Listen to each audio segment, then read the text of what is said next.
স্বাগতম জনাইছোঁ আমাৰ চেনেলটিলৈ। আপুনি শুনি আছে হৃদয় স্পন্দন এটি মিঠা প্ৰেম কাহিনী। আমাৰ সৈতে জড়িত হৈ থাকিবলৈ আমি আছোঁ ছ'চিয়েল মিডিয়াৰ ইনষ্টাগ্ৰাম আৰু ফেচবুকত। মোৰ মৰমৰ অনুৰাগীসকল, আপোনালোকৰ বাবে আমি আনিছোঁ ইনষ্টাগ্ৰাম আৰু ফেচবুকত সপোন প্ৰিয়া।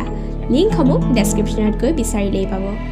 সপোন প্ৰিয়াত আপোনালোকে ফেচবুকতেই হওক বা ইনষ্টাগ্ৰামত আপোনাৰ অনুভৱ আমাৰ সৈতে শ্বেয়াৰ কৰিব পাৰিব।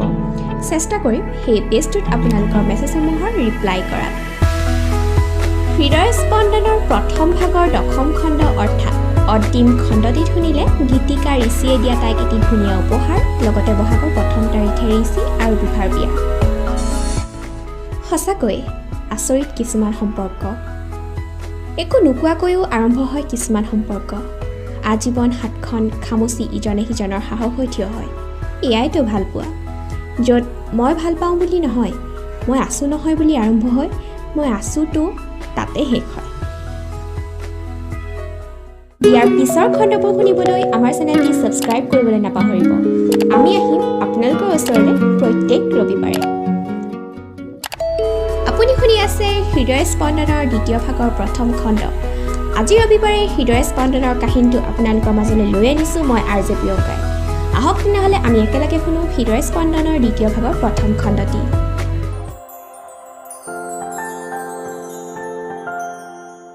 সময় গৈ থাকিল।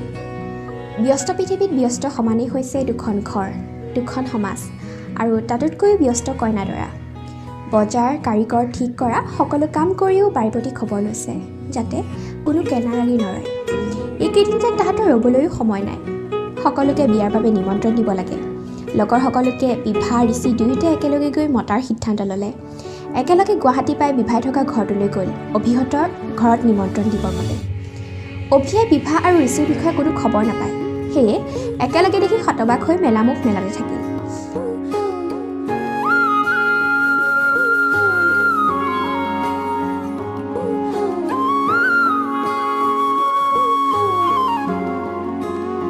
বিভা ওচৰলৈ গৈ তাইক হাতত চিকুটটা মৰাতহে সম্বিত ঘূৰি আহিল। দুখ পাইছোঁ। কিবা ভূত দেখিলা নেকি? এনেকৈ যে ৰখিলা? নাই, এনেই। তহঁত দুটা একেলগে? তেনেতে ভিতৰৰ পৰা অভিৰ ককাক ওলাই আহি ক'লে, দৰা কইনাচোন, আহা আহা। দৰা কইনা? অঁ, এক বহাগত বিয়া আমাৰ, নিমন্ত্ৰণ দিবলৈহে আহিছোঁ। কথাটো শুনি অভিৰ যেন বিজুলীহে পৰিল গাত, তেনেদৰে অৱস্থা হৈছে। একো নকৈ বাইক লৈ ওলাই গ'ল। বিবাহতৰো ঘূৰিবৰ হ'ল। অভিক ফোন লগায়ো নাপায়, ককা আইতাকক কৈ বিদায় ল'লে।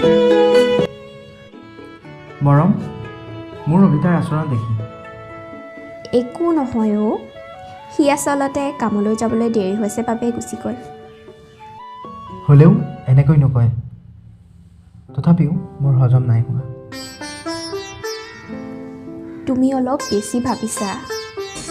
বিভাই ঋষিক একো ক'ব নিদি ঋষি মুখত হাত দি গাড়ীত বাজি থকা গানটোৰ ভলিউম বেছি কৰি দিলে।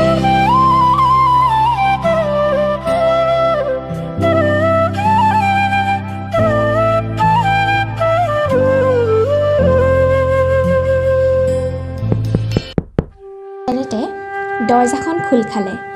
ভৰিৰ খোজ কোনোমতেহে পকাত পৰিছে। যিমানেই আগলৈ গৈছে দুখোজ সিমানেই পিছলৈ গৈছে। তই ইমান দিনৰ মূৰত পুনৰ কিয় খাবলৈ ল'লি বাবা? যেতিয়া সকলো এৰি দিয়ে তেতিয়া এই মদেই মোৰ সংগী। আজি কি হ'ল এনে যে তই খাবলৈ ল'লি? নক কিয় তই? মোৰ হৃদয়ত তাইৰ প্ৰতি ভাল পোৱা আছিলে। মোৰ লগত মাতবোল বন্ধি যাব বুলি নকৰোঁ, কিন্তু কি? এইবোৰ বাদ দে, বহুত ছোৱালী পাবি। নাই, মোক বহুত নালাগে, মোক তাইক লাগিছিল। আনি দেও।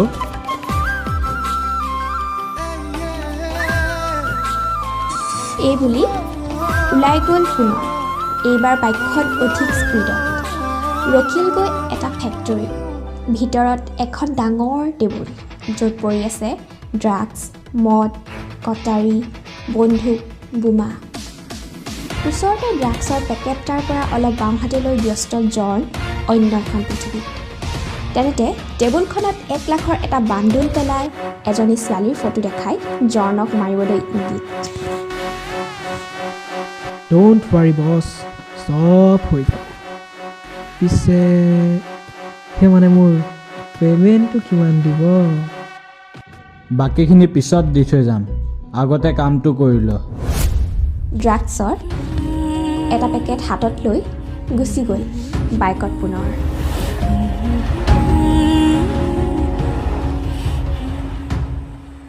ইয়াৰ পিছৰ খণ্ডবোৰলৈ অধীৰ আগ্ৰহেৰে বাট চাব বুলি আশা ৰাখিলোঁ আজিলৈ বিদায় পুনৰ আহিম দ্বিতীয় ভাগৰ দ্বিতীয় খণ্ডটিৰ সৈতে হৃদয়ৰ স্পন্দন এটি মিঠা প্ৰেম কাহিনী